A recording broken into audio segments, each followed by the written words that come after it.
My name is Evelyn Lakewood, and I never thought the woman I called my best friend would steal my husband right out from under me.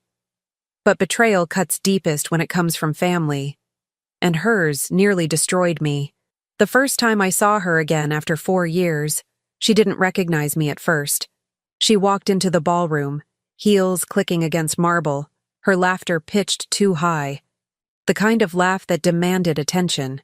A fresh diamond glittered on her finger, her new husband trailing behind her like a prize she had won. She looked smug, untouchable. That was the face of my ex-best friend, Clarissa Hale, the woman who had stolen my husband and flaunted it like a crown. But when her eyes finally landed on me, her laughter stopped mid-air. She froze. I saw the color drain from her face like someone had just pulled a plug. Her glass of champagne trembled, the liquid spilling onto her hand, and in that single delicious second, I knew my patience had been worth every damn day of silence. I smiled slowly, the kind of smile that makes people lean in closer, even when they know they should back away. "Clarissa," I said, my voice carrying easily across the crowded room. Heads turned. Conversations paused. The sound of her name in my mouth was enough to slice through the music and chatter like a knife. She swallowed hard and pasted on that fake socialite grin she'd perfected. "Evelyn," she said, each syllable trembling as if she'd just seen a ghost. No one else in the room knew the history between us. To them, it was just two women greeting each other at a charity gala. But Clarissa knew. She remembered the night she betrayed me. She remembered every cruel word she whispered while wrapped in my husband's arms. And now she was standing face to face with the woman she thought she had destroyed. Her eyes darted past me. And then she saw him, the man standing at my side. He rested one hand on the small of my back with effortless authority, the gesture both protective and possessive. His presence was impossible to ignore, tall, broad-shouldered, his tailored suit cut sharp enough to draw blood. The kind of man who owned every room he stepped into. And when Clarissa's gaze locked onto him, her painted smile faltered. "Darling," he said to me, his voice smooth, rich, dangerous. "Introduce me to your friend." The pause before friend was deliberate, calculated. It was a blade wrapped in velvet. Clarissa blinked rapidly, her lips parting in disbelief. She tried to steady herself, but her knees betrayed her. She stumbled, grabbing the edge of a nearby table. Her husband, the one she'd stolen from me, was across the room, oblivious, laughing too loudly at some joke he barely understood. He didn't notice her unraveling. But I did. Every second of it. "This is Clarissa Hale," I said, my tone light, almost casual, though my eyes burned with every ounce of venom I'd stored for years. "We used to be close." Clarissa's throat bobbed as she forced a laugh. "Yes, very close," she managed. "Old friends." Her voice cracked on the last word. The man beside me extended his hand, slow and deliberate. "Nicholas Blackwood," he said, his grip firm as she reluctantly placed her trembling hand in his. "Evelyn's husband." There it was. The blow. A silent explosion behind her eyes. Her mouth opened, then shut again, her perfect red lipstick suddenly looking garish against her pale skin. Nicholas didn't let her go quickly. He held her hand a beat too long, his eyes drilling into her, his smile just sharp enough to be cruel. And then softly, only for her, "I've heard so much about you." Clarissa flinched. I saw it. A tiny, involuntary twitch at the corner of her eye. The people around us kept chatting, sipping their drinks, clinking glasses, oblivious to the fact that Clarissa Hale had just been gutted in silence. I leaned in, my lips close to her ear, my perfume suffocating her as I whispered, "You look surprised." When I pulled back, her mask was cracking. She was trying to recover, but the panic was in her eyes. She wasn't in control anymore, and she knew it. For 4 years, she had strutted around Chicago like she'd won. My husband on her arm, my life stolen, my dignity shattered. She thought she buried me. But tonight, in front of the city's elite, her empire began to crumble with a single name. Mine. The orchestra struck up a new song, violins swelling like a storm gathering. Clarissa's glass slipped from her hand, shattering on the floor. Heads turned. Her husband looked over at last, irritation flashing across his face. She bent quickly, fumbling to gather the shards, but Nicholas stopped her with a hand hovering just above her wrist. Not touching, but close enough to command. "Careful," he murmured, his voice low and laced with authority. "You don't want to cut yourself." The humiliation was public now. She straightened, her cheeks burning, her breathing shallow. Every instinct in her screamed to leave, but her pride wouldn't let her. Not yet. I tilted my head, watching her.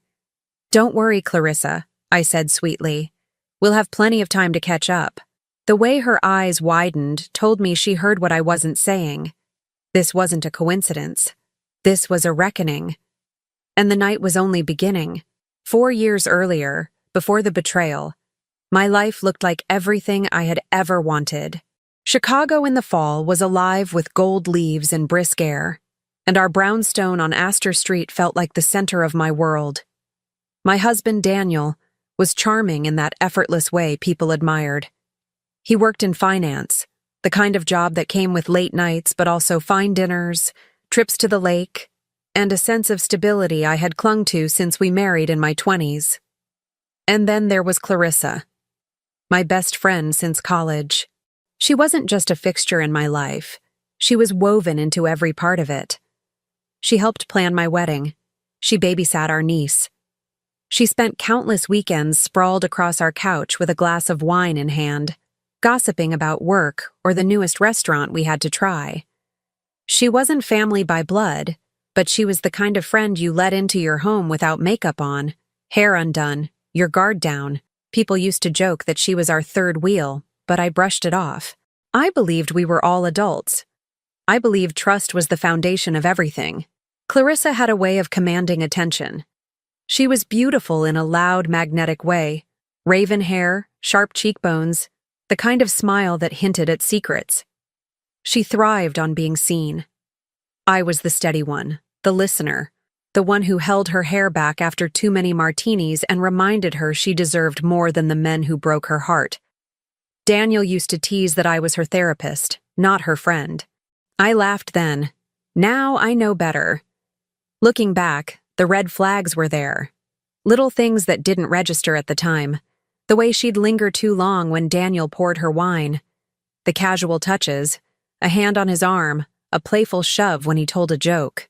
Once, at a holiday party, I caught her watching him across the room, her eyes sharp and calculating, before she noticed me and broke into a laugh, dragging me into some harmless conversation. I brushed it off, because that's what you do with people you trust. You explain away what your gut tries to tell you. Our routines were steady. Mornings with black coffee in the kitchen, Daniel reading the Tribune while I flipped through emails. Evenings cooking together, or me cooking while he called out stock tips from the other room. Weekends we'd meet Clarissa for brunch, the three of us crowded into a booth, mimosas flowing. She always ordered pancakes, extra syrup, then complained she'd ruined her diet, only to laugh when Daniel teased her about it. I told myself this was normal. Friendship, comfort, the blending of lives. But cracks show before foundations collapse. I remember one evening, a bitterly cold February night, the three of us huddled in our living room. Snow piled against the windows, the fire roaring. Daniel had opened a bottle of red wine, and Clarissa was curled up under one of my blankets, my blanket, stretched out across the couch like she owned it. She and Daniel were arguing about some sports game, voices animated, laughter bouncing back and forth between them. I sat in the armchair across from them, my book unopened on my lap, and for the first time, I felt like the outsider. Like they were the show, and I was just the audience. "Don't pout, Evelyn," Clarissa said suddenly, turning her sharp grin on me. "We know you secretly love it when we fight." Her tone was teasing, but something in her eyes lingered. Something mocking. Daniel laughed, shaking his head, oblivious. But the comment left a sour taste in my mouth. That night, when she finally left, Daniel kissed my cheek absently and headed upstairs. I lingered in the living room, staring at the blanket she'd left behind, the faint trace of her perfume clinging to it. It smelled like victory, and I hated myself for even thinking that. Life went on. Months blurred. Clarissa started dropping by unannounced more often, with excuses that sounded harmless enough. I was in the neighborhood, or I had a terrible date and just needed wine and company. Daniel never complained. If anything, he seemed amused by her dramatics, indulgent of her chaos. And I convinced myself this was loyalty, friendship, that I was lucky to have two people who cared about me so much. The last clear memory I have before everything shattered was a summer afternoon on the terrace. The city buzzed below, cicadas humming in the trees, the air thick with heat. We'd just finished lunch, and I went inside to grab dessert. I was gone maybe 3 minutes. When I stepped back outside, plates in hand, I caught a glimpse of them. Daniel leaning in closer than necessary to say something, Clarissa laughing, her hand brushing his knee. It was a flash, a moment, gone before I could register it. By the time I set the plates down, they were sitting apart again. Perfectly casual, perfectly innocent. Clarissa looked at me, her eyes bright, too bright, and said, "You really are lucky, Evelyn. Men like Daniel don't come around often." I smiled then. Tight. Automatic. But deep in my stomach, something shifted.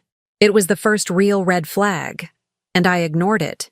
Because when you've built your life on trust, betrayal isn't just unthinkable, it's invisible. Until it hits you like a blade. It happened on a Tuesday night, the kind of night you expect nothing from. Daniel had said he was working late again, buried in reports for some client. I didn't question it. Why would I? He'd always been ambitious, and I had built my life on the comfort of trust. I poured myself a glass of wine, curled on the couch, and scrolled aimlessly through emails until I saw the notification. It was from a mutual friend, a woman who never messaged me directly. "Are you okay?" That was all it said. 2 words that didn't make sense until the photo attached loaded. I stared at it, blinking hard as though the pixels would rearrange themselves.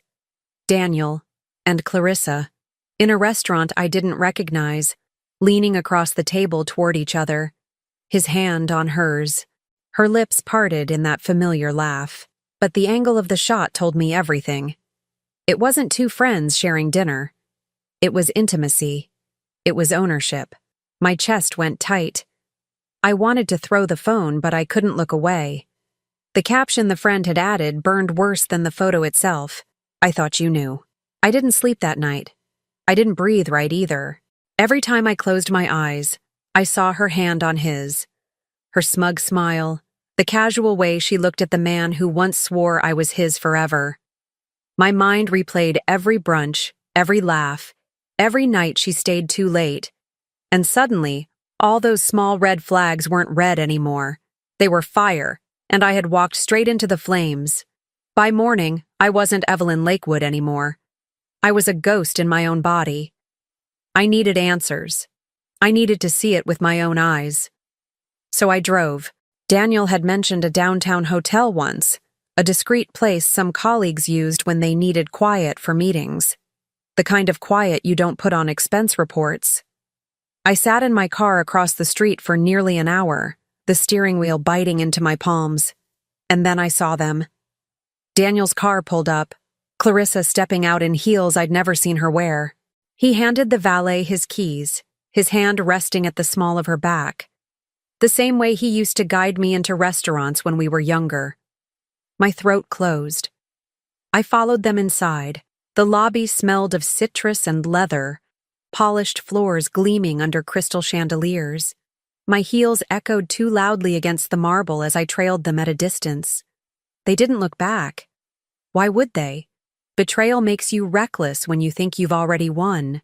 At the elevators, Clarissa pressed the button, her laughter bouncing against the walls. She leaned in, whispering something into Daniel's ear, and he kissed her cheek. My husband, kissing her. The doors opened. They stepped inside. and I was left staring at my reflection in the polished metal as the doors slid shut. I didn't cry. Not yet. The tears came later, when I slipped out of the hotel unnoticed and drove until the skyline disappeared behind me. Then the sobs tore through me so violently I had to pull over, clutching the steering wheel until my knuckles burned. Grief, betrayal, humiliation, it all clawed at me at once. But underneath it, a darker seed took root. Rage. Because it wasn't an accident. It wasn't a weak moment. It was deliberate, planned, and the cruelest part? They weren't even hiding it well. That photo, that public dinner, that laugh in the lobby. They wanted to be seen, because deep down they thought I was too weak, too naive, too spineless to stop them. Days passed in a blur. Daniel came home late, smelling of perfume that wasn't mine. He kissed me on the forehead absent-mindedly, as if I were a child. Clarissa stopped calling as often, but her absence was louder than her presence ever was. I played along, quiet, observant, waiting.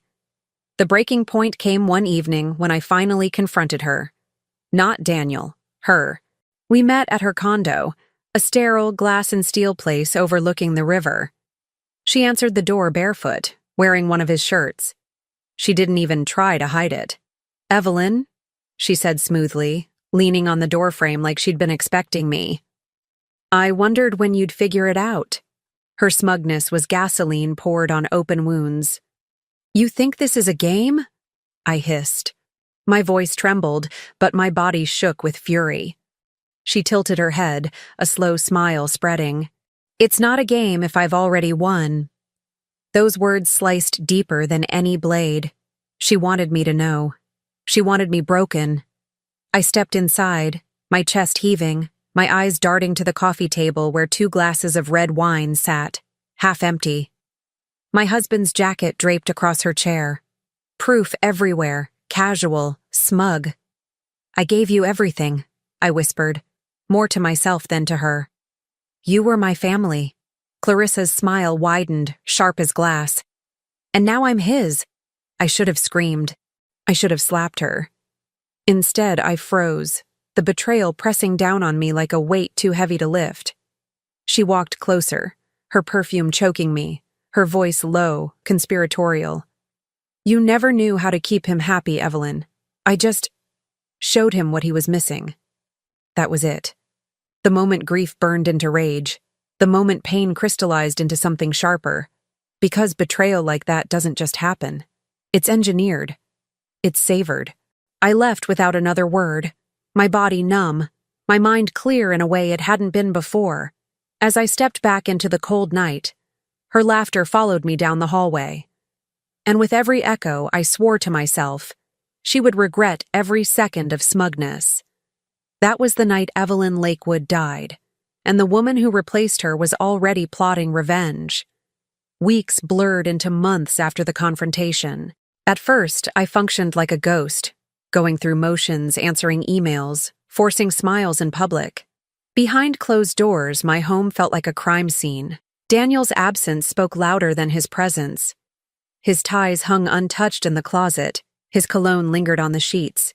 But his heart, if it had ever been mine, was gone. Clarissa didn't just steal him, she flaunted him. Their photos began popping up on social media. Rooftop dinners, charity events, vacations in places Daniel had once promised to take me. The comments beneath the posts were nauseating. Power couple. So perfect together. She liked everyone. And I knew she was watching, waiting for me to react, to collapse publicly so she could savor it. I didn't give her the satisfaction. Instead, I went silent. Silence, I discovered, unnerved people more than screams. Silence gave me time to think. And in that quiet, rage sharpened into clarity. Every betrayal leaves 2 choices: collapse or rebuild. And if you rebuild, you choose what shape the new structure takes. I chose steel. At first, the revenge was just a thought, a fantasy I clung to in the dark when grief threatened to drown me. But the more I watched her, the more that fantasy hardened into intent. Clarissa wasn't content with stealing my husband. She wanted my identity, my life, my legacy. She had always envied me. That envy was her weakness. One evening, I sat at my desk staring at a photo of us from years before. Me in a white dress, her in lavender, smiling as my maid of honor. She had been beside me as I promised my life to Daniel. How poetic, I thought, that the same woman who witnessed my vows would become the reason I broke them. But poetry cuts both ways. If she wanted a stolen crown, I would give her one, and then shatter it on her head. The first step wasn't anger. It was patience. I forced myself to play the long game. I kept my circle small, cut contact with mutual friends, and let the gossip swirl unchecked. To the outside world, I was simply moving on quietly. In reality, I was watching. I was learning. Clarissa was careless. Power made her sloppy. She flashed Daniel like a trophy but treated him like furniture. She burned through money on clothes and parties, desperate to be seen as elite. She whispered in the right ears, desperate for social approval. But every time she strutted, she revealed another crack, and I memorized every single one. The turning point came one afternoon in a quiet cafe downtown. I had gone there to escape, to drown in coffee and anonymity. That's when I met him, Nicholas Blackwood, a man who carried himself with the kind of presence that made the air shift when he entered. He was older than Daniel, sharper, with a gaze that sliced through pretense. He asked if he could share my table, and when I looked up, something inside me clicked. It wasn't romance. It wasn't rescue. It was recognition. Nicholas was a man who understood power, how to take it, how to wield it. And in that moment, I realized the shape my revenge would take. We spoke. At first about trivial things, weather, books, the state of the city. But beneath the surface, I studied him, and he studied me. By the end of that hour, I knew two things. Nicholas Blackwood was dangerous, and he could be exactly what I needed. That night, lying awake in my empty bed, I made the decision. I would not heal quietly. I would not forgive. Clarissa had stolen my husband. I would take something from her she could never replace, her status, her pride, her illusion of victory. I would tear it apart, piece by piece, until she was nothing but the shell she deserved to be. For the first time in months, I felt alive. The grief was still there, but it was fuel now, fire that kept me steady. Every photo of her smiling became kindling.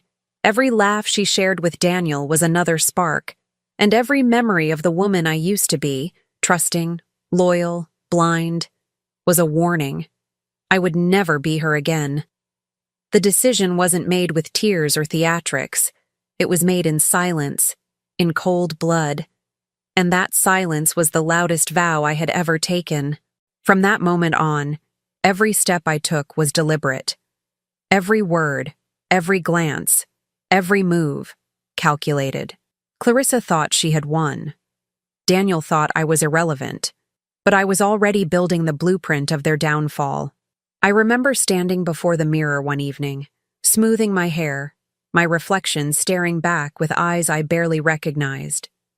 I whispered the words aloud, tasting them like steel on my tongue. You ended my marriage, Clarissa.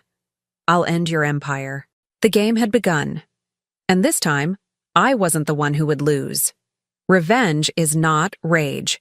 Rage is messy, loud, sloppy. Revenge is architecture. You build it brick by brick, quiet, deliberate, until the structure towers over your enemy and collapses on their head. That's what I learned from Nicholas. Our meetings began innocently enough. A coffee here, a dinner there. To outsiders, it might have looked like two acquaintances becoming friends. To me, it was reconnaissance. Nicholas wasn't just wealthy, he was connected.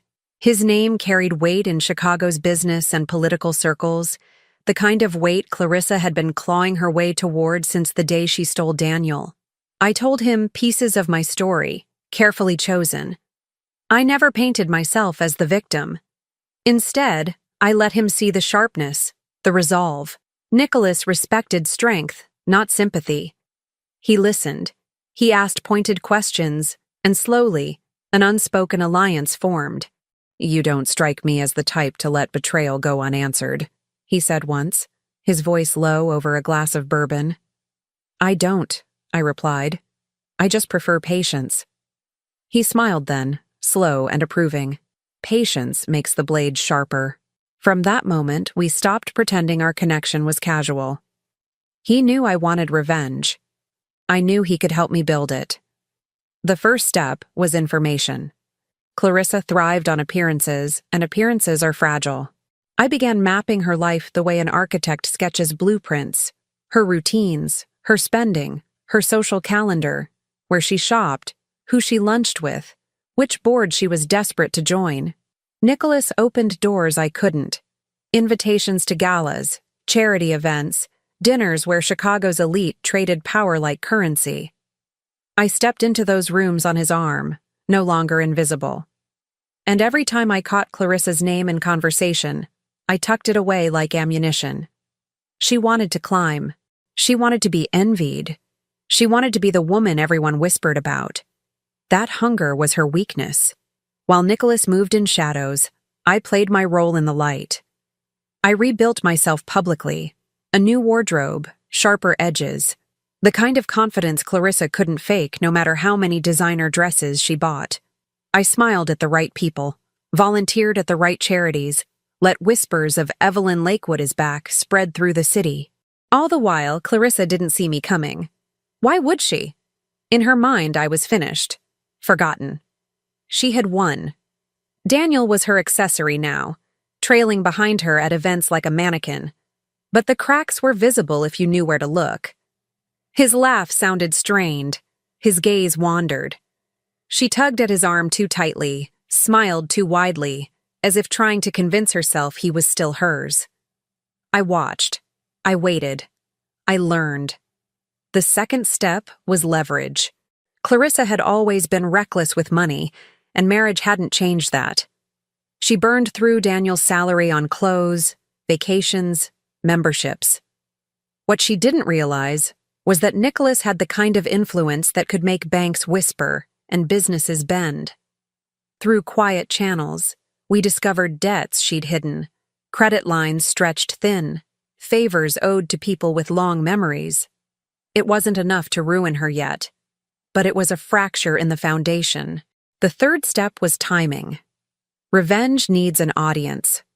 Clarissa had stolen my husband publicly, parading him around like a prize. So her downfall had to be public too.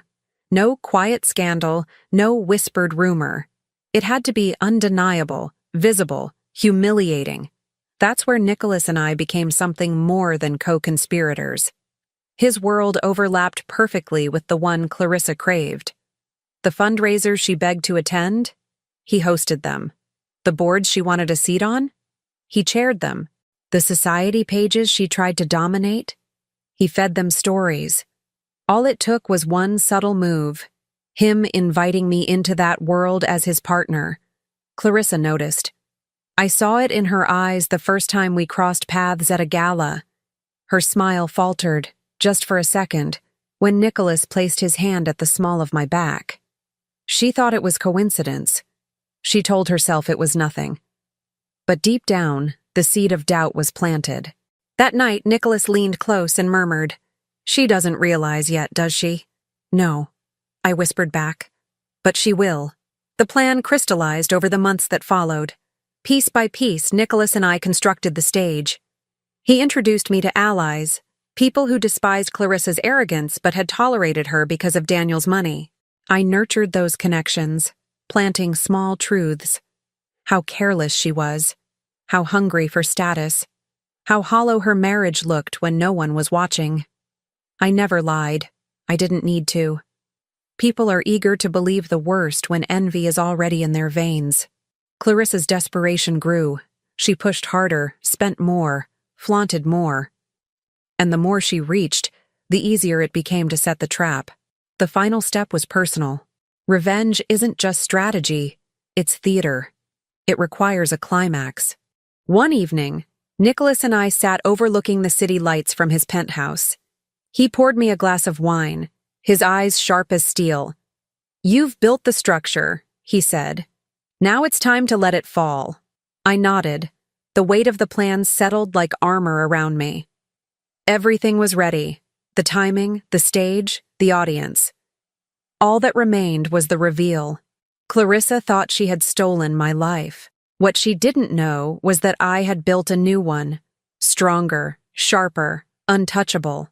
And when the moment came, I would show her exactly what she had created. Not a victim, but an executioner. As I slipped the ring Nicholas had given me onto my finger, the realization hit with a cold, exhilarating clarity. The trap was complete, and she was already standing in the center of it. The night of the gala shimmered with excess, crystal chandeliers, champagne towers, and the low hum of Chicago's wealthiest trading favors under the cover of music and laughter. For most of them, it was another night of handshakes and photos. For me, it was a stage. For Clarissa, it was the end. Nicholas and I arrived deliberately late. It was theater, and timing was everything. The orchestra had already struck its stride. Glasses clinked, cameras flashed. Heads turned when we entered. His presence drew attention like a magnet, but tonight, the whispers weren't about him. They were about me. Evelyn Lakewood, resurrected, radiant, no longer the discarded wife, but the woman on Nicholas Blackwood's arm. I could feel Clarissa watching before I even saw her. Her gaze burned across the room, brittle and frantic. She was dressed in scarlet, the color of victory. But her smile was stretched too tight, her laugh too sharp. She clung to Daniel like he was proof she had won. But Daniel looked tired. His suit rumpled, his smile absent. The shine of their union had dulled, and I knew the cracks were already spiderwebbing beneath the surface. We crossed paths near the silent auction tables. Clarissa stepped forward, her voice too loud, her tone too sweet. "Evelyn," she said, drawing curious glances from those nearby. "What a surprise." "Clarissa," I replied smoothly, my smile sharp. "You look desperate." Her eyes flickered, a tremor in the mask. She forced a laugh. "Jealousy isn't a good look on you." Nicholas's hand brushed my back as he leaned in just enough for her to hear. "She's not jealous," he said flatly. "She's victorious." The words hung heavy, and Clarissa's composure wavered. People nearby caught it, their eyes narrowing, whispers starting. Exactly as planned. The evening unfolded like choreography. At dinner, Nicholas positioned us at the head table, the one Clarissa had begged weeks for a seat at but been denied. She sat further down, her face tightening with each toast that excluded her. When Nicholas introduced me to the mayor, Clarissa nearly choked on her wine. But the real strike came after dessert, when the auctioneer invited Nicholas to the stage. He spoke briefly, commanding the room, then extended his hand to me. "My wife and I," he said clearly, the word wife slicing the air, "are proud to support tonight's cause." Gasps rippled through the crowd. Heads swiveled, cameras flashed. And Clarissa went pale. Her fork clattered onto her plate, the sound sharp in the silence. Daniel turned to her, confusion clouding his face. She stammered something, but the words tangled. The room wasn't watching the stage anymore. It was watching her unravel. I stepped forward, my voice carrying, calm and deliberate. "It's funny, isn't it?" I said, addressing no one and everyone. "How betrayal always finds its way back home." The crowd stilled.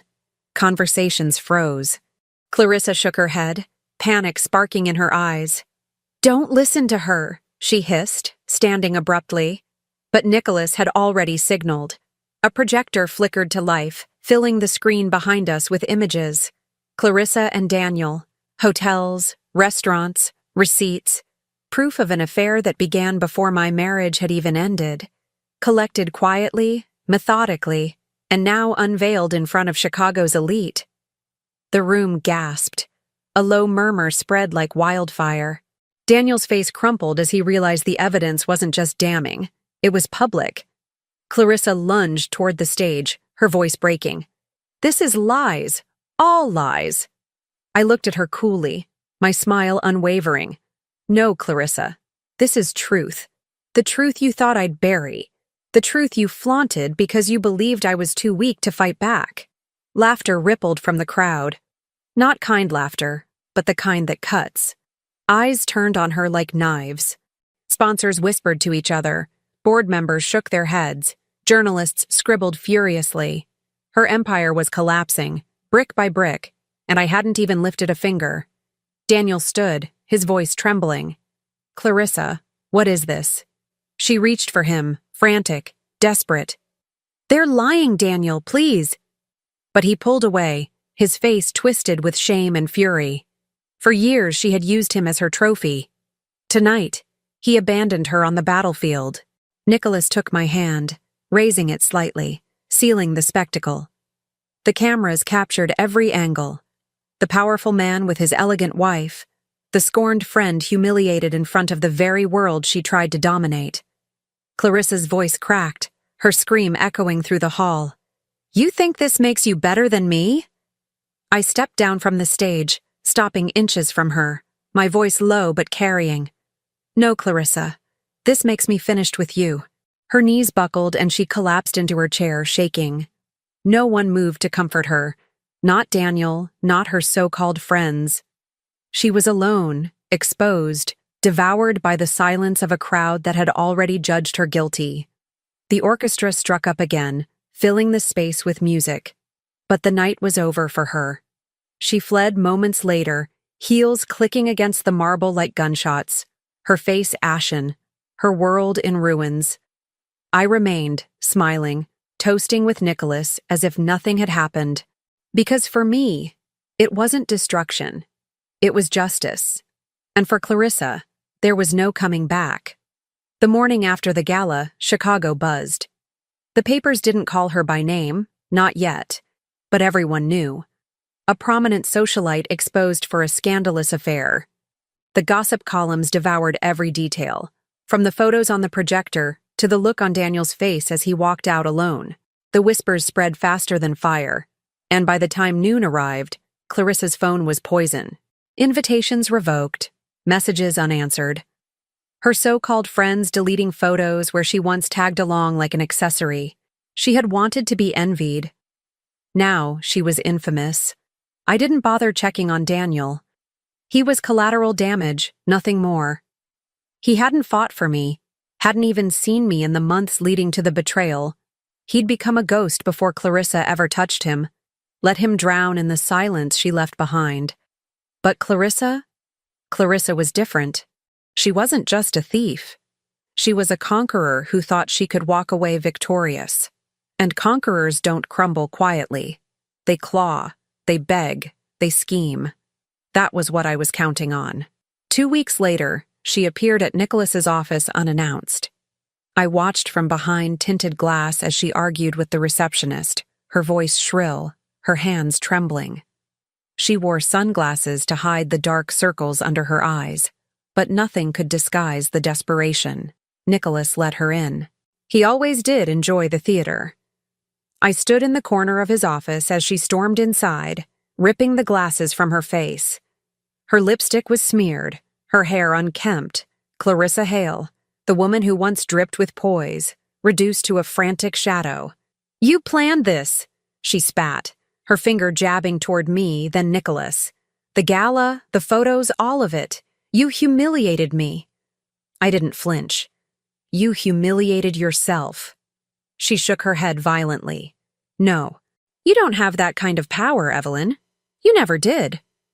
Nicholas leaned back in his chair, steepling his fingers, his expression unreadable. You're right, he said coolly. She didn't. Not alone. Clarissa froze. Her gaze snapped to him. What? His smile was slow, deliberate, cruel. Do you really think Evelyn met me by accident? Do you think I marry without knowing exactly what I'm investing in? You weren't just her betrayal. You were a liability, and I don't do business with liabilities. Her mouth opened, but no sound came. The realization dawned in her eyes like a sunrise she couldn't stop. You knew, she whispered. From the beginning. Nicholas nodded once. Before the beginning. You weren't as clever as you thought, Clarissa. The moment you reached beyond your place, you were marked. Evelyn simply delivered the strike. I stepped forward, my heels sharp against the marble floor, stopping inches from her. You wanted to be me so badly, I said softly, and now you are. Discarded, forgotten, a cautionary tale whispered at dinner parties. Her breath came shallow, her shoulders slumping under the weight of inevitability. You'll regret this, she tried, but even her voice lacked conviction. No, I said, my tone cold, final. The only thing I regret is not watching you fall sooner. Her eyes brimmed with tears she refused to let fall. She turned to Nicholas, one last desperate attempt. You can't really be with her. Not after everything. Nicholas's voice was ice. I don't stand beside women who destroy. I stand beside women who build. Evelyn built this. You destroyed yourself. The silence that followed was her execution. No one shouted, no one struck. The verdict had already been delivered at the gala. And this was the final nail. Clarissa Hale, once my best friend, once my betrayer, was nothing more than rubble in the city she tried to conquer. She stumbled out, sunglasses clutched in her hand, her heels clicking unevenly down the hall. She didn't look back. She knew better.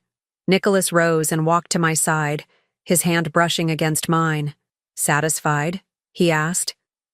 I looked out the window, the city stretching below, vibrant and alive. For the first time in years, I felt whole. Not satisfied, I said. Finished.